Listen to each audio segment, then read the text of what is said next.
മറ്റൊരു വ്യത്യസ്ത ഗ്രന്ഥമാണ് നഗ്നരും നരഭോജികളും എന്ന കേരള സാഹിത്യ അക്കാദമി അവാർഡ് നേടിയ കൃതിയാണ്. വേണുവാണ് ഇത് എഴുതിയിട്ടുള്ളത്. 4ാം പതിപ്പാണ്. ഇതിൻ്റെ പ്രത്യേകത തിരുവനന്തപുരം മുതൽ ഒഡീഷ വരെ മുന്നൊരുക്കങ്ങളില്ലാതെ ഒറ്റയ്ക്കൊരു കാർ യാത്ര നടത്തിയ ഓർമ്മകളാണ് ഇതിൽ പറയുന്നത്. ചോര വീണ വഴികളെക്കുറിച്ച്, ഗോത്ര സംസ്കാരത്തിനെക്കുറിച്ച്, സ്മാരക സ്ഥലികളെക്കുറിച്ചൊക്കെ പറയുന്നുണ്ട്.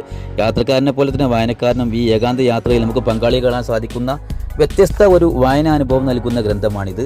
ഇതിൻ്റെ പ്രത്യേകത ഇന്ത്യൻ ട്രൈബൽ ആർട്ട് കാറ്റലോഗുകളിൽ കാലങ്ങളായി കണ്ടുവരുന്ന ഒരു സ്ഥിരം പേജാണ് ബസ്തർ കലാരൂപങ്ങൾ. അതിനെക്കുറിച്ച് ഇതിൽ പറയുന്നുണ്ട്. ഇന്ത്യൻ ട്രൈബൽ ആദിവാസി മേഖലയെക്കുറിച്ച് കൂടുതൽ പറയുന്നുണ്ട്. അങ്ങനെയുള്ള ഇന്ത്യയുടെ ഉള്ളറകളിലേക്ക് കടന്നു പോകുന്ന യാത്ര കൊണ്ട് നമ്മളെ മനസ്സും ശരീരവും ഒരുപോലെ യാത്ര ചെയ്യാൻ കഴിയുന്ന, യാത്രക്കാരനാവേണ്ട ആളുകൾക്ക് മാനസികമായി സന്തോഷം നൽകുന്ന ഒരു വ്യത്യസ്ത ഗ്രന്ഥം തന്നെയാണ്. ഇത് വായിക്കപ്പെടേണ്ട ഒരു ഗ്രന്ഥം തന്നെയാണ്. മാത്രമല്ല കൃത്യമായ കളർ ചിത്രങ്ങൾ ആലേഖനം ചെയ്തതിനാൽ ഈ വായനാനുഭവം നമുക്ക് മറ്റൊരു കാഴ്ചപ്പാട് കൂടി നൽകുന്നു. ആ സ്ഥലങ്ങളെക്കുറിച്ച് കൂടുതൽ മനസ്സിലാക്കുവാൻ നമുക്ക് സാധിക്കുന്നു എന്നുള്ള പ്രത്യേകതയും ഈ പുസ്തകത്തിനുണ്ട്.